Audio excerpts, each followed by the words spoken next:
Hello, I'm Michael Alexander, and I'd like to thank you for joining me today. I'm going to start by reading something. From the founding of the Kingdom of Poland in 1025 through the early years of the Polish-Lithuanian Commonwealth created in 1569, Poland was one of the most tolerant countries in Europe, known as Paradisus Ladorum, Latin for Jewish paradise. It became a unique shelter for persecuted and expelled European Jewish communities and a home to the world's largest Jewish community. According to some sources, about 3/4 of all Jews lived in Poland by the middle of the 16th century. With the weakening of the Commonwealth and growing religious strife due to the Protestant Reformation and the Catholic Counter-Reformation, Poland's traditional tolerance began to wane from the 17th century onward. After the partitions of Poland in 1795 and the deconstruction of Poland as a sovereign state, Polish Jews were subject to the laws of the partitioning powers, primarily the increasingly anti-Semitic Russian Empire, which is still anti-Semitic to this day, but also Austria-Hungary and Kingdom of Prussia, later known as the German Empire. Still, as Poland regained independence in the aftermath of World War I, it was the center of the European Jewish community, or the European Jewish world, with one of the largest Jewish communities of over 3 million. Anti-Semitism, however, both the political establishment and from the general population, common throughout the contemporary Europe, was a growing problem. And that being said, the Jews all throughout history have been persecuted and have been pushed aside and had slanderous remarks and just anti-Semitic rumors and education pressed towards them, which is completely wrong. My question is why? I like to start right here. Actually, from the Holocaust on, there's been a different sentiment of anti-Semitism. Everyone knows what happened in the Holocaust. Over 6 million Jews were killed. 6 million Jews. Why, I again ask you? I'm going to tell you right here. The enemy in Isaiah 14, it says the enemy attempted to put his throne above God's throne. Isaiah 14, 12 through 15, New King James Version. How you are fallen from heaven, O Lucifer, son of the morning. How you are cut down to the ground, you who weakened the nations. For you have said in your heart, I will ascend into heaven. I will exalt my throne above the stars of God. I will also sit on the mount of congregation on the furthest sides of the north. I will ascend above the heights of the clouds. I will be like the Most High. Yet you shall be brought down to Sheol, to the lowest depths of the pit. Satan has attempted to bring himself and position himself above God. Isaiah 14, 12 through 15. It won't happen. The Jews are God's lineage. Jesus Christ was a Jew. It only makes sense that Satan himself would love to destroy, defame, dematerialize the Jewish people. Romans 3, 1 through 2, New Testament, New King James Version. What advantage then has the Jew, or was it the prophet of circumcision? Much in every way. Chiefly because to them was committed the oracles of God. God committed his revelation to the Jewish bloodline. Abraham, Jacob, Joseph.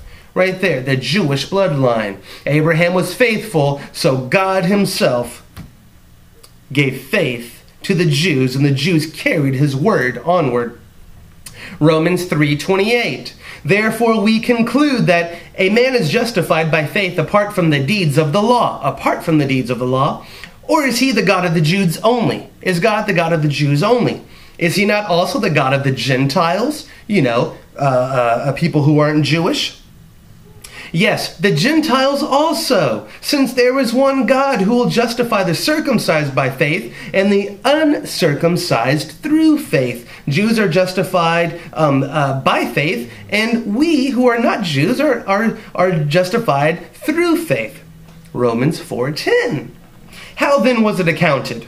While he was circumcised or uncircumcised? Talking about Abraham.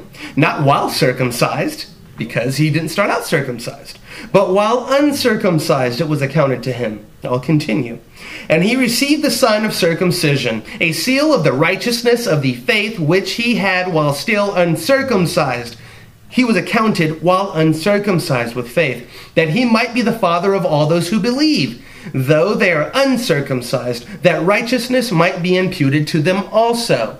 Christians and Jews are engrafted into God's lineage. Jews by blood, Christians by faith. We are the sons and daughters of Abraham being Christian. Jews are the direct lineage of Abraham himself. He is the father of many nations.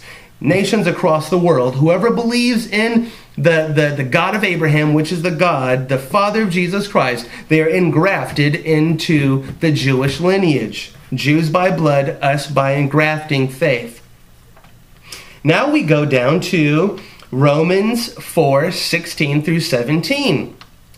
Therefore it is of faith that it might be according to grace, so that the promise might be sure to all the seed, not only to those who are of the law, but also to those who are of the faith of Abraham. Those who are of the faith of Abraham, which are Christians if they believe in Jesus Christ. Jesus was a Jew from the lineage of Abraham. If we as Christians are engrafted into the faith of the Most High God through believing in Jesus Christ, then we are of the faith of Abraham, who is the father of us all, as I just continued. As it is written, I have made you a father of many nations, in the presence of him who he believed, or whom he believed. God, who gives life to the dead and calls those things which do not exist as though they did. God speaks life into the dead and makes them live again. In saying that, I deliver a direct command from the Most High God. We are to love our neighbors as ourselves. Christians are to love Jews. Jews are to love Gentiles, Christians, as they do themselves. Christians, a direct command from the Most High God to everyone of the faith of Abraham. Love your neighbor as you love yourself, as Christ has loved the church, as he still loves the church. As Christians, we can't believe that we're not engrafted into the faith of Jews. Christians and Jews are brothers and sisters. We must believe this because Christians would not have the gospel of Jesus Christ unless it was for the fervent faithfulness of Jews carrying a monotheistic religion all through history, so that Jesus may be born and that we may believe in the Most High God, Yahweh. Okay, Yahweh. Now, for those who believe Israel is not of a strategic importance, it very much so is. In 1981, the Osiris reactor was taken out by an Israeli force in an operation codenamed Opera. We couldn't have ousted Saddam Hussein if Israel wouldn't have taken out the Osiris reactor in 81. We would have had no chance to take him out in the 90s or even in the 2000s with the finality of it all, because Saddam Hussein with that French reactor would have had nuclear weapons. Okay? Now, a person that used to work for the CIA, Michael Schur, head of the Osama bin Laden unit, says that Israel is of no importance to us. But it is. Not just from a moral standpoint, which we liberated the camps of the Jews. We liberated many countries, and the population of America believes that even we were liberated from King George in England under the impression of a moralistic libertarian duty.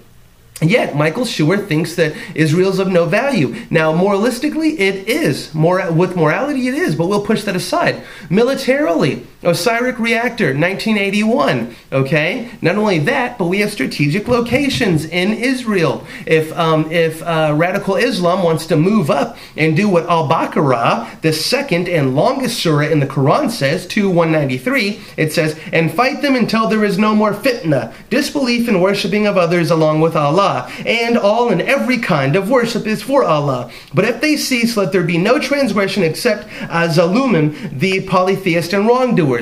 Islam and Muslims will try to take over the world until everyone believes in Allah. That's Christians and Jews and everyone else alike. It's of a very important nature that we support Israel. I want to tell everyone listening today that Christians and Jews are brothers and sisters, and you better believe it, we are of the faith of Abraham, but also Israel must be supported by the United States. I'm Michael Alexander, and I'm telling you this now. Thank you. Have a beautiful, graciously blessed day. Thank you.